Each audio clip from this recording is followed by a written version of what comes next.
نحمدہ و نصلی علی رسولہ الکریم اما بعد۔ فرشتوں پر ایمان لانا ہم پر واجب اور فرض ہے، جیسے کہ ایک شخص ایمان لاتا ہے، اور ایمان کے ستون ہم جانتے ہیں وہ 6 ہیں۔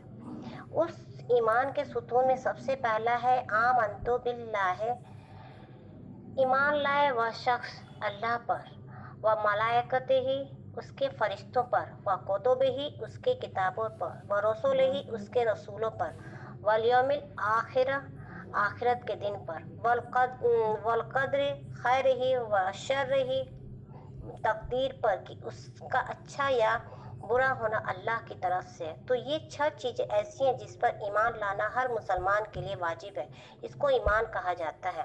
اکثر لوگ یہ کہتے ہیں کہ ابلیس ایک فرشتہ تھا، جن نہیں تھا، تو گویا اس کے فرشتوں پر ایمان میں گڑبڑ ہے۔ اس کا کہنا یہ ہے کہ فرشتے منمانی بھی کر سکتے ہیں اپنی، جبکہ ہم جانتے ہیں کہ اللہ رب العزت نے قرآن میں اس چیز کو اعلان کر دیا ہے کہ سورہ کہف نمبر 18 آیت نمبر 50 میں، کہ جب تیرے رب نے حکم دیا فرشتوں کو کہ جھک جاؤ آدم کے سامنے، سارے کے سارے فرشتے جھک گئے سوائے ابلیس کے، کیونکہ وہ جنوں میں سے تھا اور اس نے اپنے رب کی حکم کو ٹھکرا دیا۔ شیطان ابلیس تمہارا دشمن ہے۔ ابلیس کون ہے؟ وہ جنوں کا باپ ہے، جیسے ہم سب کے باپ آدم علیہ السلام ہے۔ بخاری شریف 3207۔ فرشتوں کی دنیا ایک پاکیزہ دنیا ہے۔ اللہ کی حمد و ثنا کرتے ہیں، اس لیے کہ اللہ کی بڑائی بیان کرتے ہیں، اور اللہ کا گھر جو آسمانوں میں ہے بیت المعمور، اس کا طواف کرتے ہیں۔ کوئی سجدے میں ہے تو کوئی رکوع میں ہے، کسی کو سور پھونکنے کا حکم دے دیا تو بس کھڑا ہے کہ کب اجازت ملے تو سور پھونک دے۔ جس دن سے بنے ہیں اس دن سے لے کر سور پھونکنے تک ویسے ہی کھڑے رہیں گے۔ صحیح مسلم 2294۔ اللہ کے رسول صلی اللہ علیہ وسلم نے فرمایا اور کہا کہ اللہ رب العزت نے جنوں کو آگ سے پیدا کیا، فرشتوں کو نور سے پیدا کیا اور آدم علیہ السلام کو مٹی سے۔ تو فرشتوں کو اللہ رب العزت نے نور سے پیدا کیا، تو فرشتے نوری مخلوق ہیں۔ اللہ پاک نے ان کو مختلف کاموں کے لیے پیدا کیا، کوئی پانی برسانے پر، تو کوئی روح نکالنے پر، تو کوئی نام اعمال لکھنے پر، تو کوئی جنت کو سنبھالنے پر، تو کوئی جہنم کے لیے وغیرہ سارے کام میں لگے ہوئے ہیں۔ سورہ بقرہ آیت نمبر 30۔ فرشتے آدم علیہ السلام کی پیدائش سے پہلے پیدا ہوئے، ہم ان کو نہیں دیکھ سکتے، صرف نبی اکرم صلی اللہ علیہ وسلم ایک شخص ہیں جنہوں نے فرشتوں کو حقیقی شکل میں دیکھا ہے۔ مسلم شریف 177۔ حضور صلی اللہ علیہ وسلم نے خود اماں عائشہ رضی اللہ تعالیٰ عنہ سے کہا، میں نے جبریل علیہ السلام کو 2 بار دیکھا ہے۔ پہلی مرتبہ جب وہ وحی لے کر آئے تب میں نے دیکھا زمین سے لے کر آسمان تک سب بھر گیا تھا جبریل علیہ السلام سے، ان کے علاوہ کچھ نہیں دکھ رہا تھا، اتنے بڑے ہیں آپ۔ اور دوسری مرتبہ جبریل علیہ السلام کو سدرۃ المنتہا معراج میں دیکھا حقیقی شکل میں۔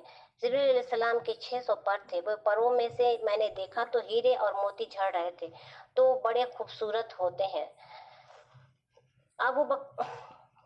میں معراج پر گیا تو عرش کے فرشتے، جو 8 فرشتے ہیں عرش کو اٹھائے ہوئے، ان میں سے ایک فرشتے سے بات کرنے کی اجازت ملی، تو آپ نے فرمایا، جب میں نے دیکھا اس فرشتے کی کان کی لو سے لے کر کاندھے تک کا فاصلہ، ایک تیز رفتار پرندہ 700 سال اگر اڑے تو وہ ڈسٹینس کور کرے گا۔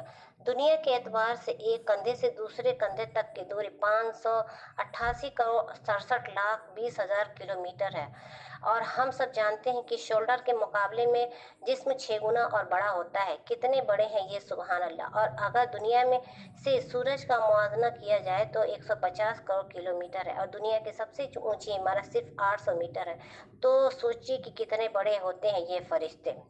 سورہ فاطر آیت نمبر 1 میں اللہ پاک فرماتا ہے، اس اللہ کے لیے تمام تعریفیں سزاوار ہیں، لائق اور زیبا ہیں، آسمانوں اور زمین کو پیدا کرنے والا ہے، اور 2-2 3-3 4-4 پروں والے فرشتوں کو پیدا کرنے والا ہے۔ بے شک اللہ ہر چیز پر پوری طرح قادر ہے۔ اور فرشتے نہ کھاتے ہیں نہ پیتے ہیں، یہ آسمانوں میں رہتے ہیں۔ ان میں سے کچھ فرشتوں کے نام مشہور اور معروف ہیں۔ پہلے جبریل علیہ السلام، دوسرے میکائیل علیہ السلام، تیسرے اسرافیل علیہ السلام، چوتھے عزرائیل جو ملک الموت علیہ السلام ہے، مالک جو جہنم کے داروغہ ہے، رضوان جو جنت کا داروغہ ہے، منکر نکیر جو قبر میں سوال کرنے آتے ہیں، اسی طرح ہاروت اور ماروت کو جو بابل شہر میں آزمائش کے لیے آئے تھے۔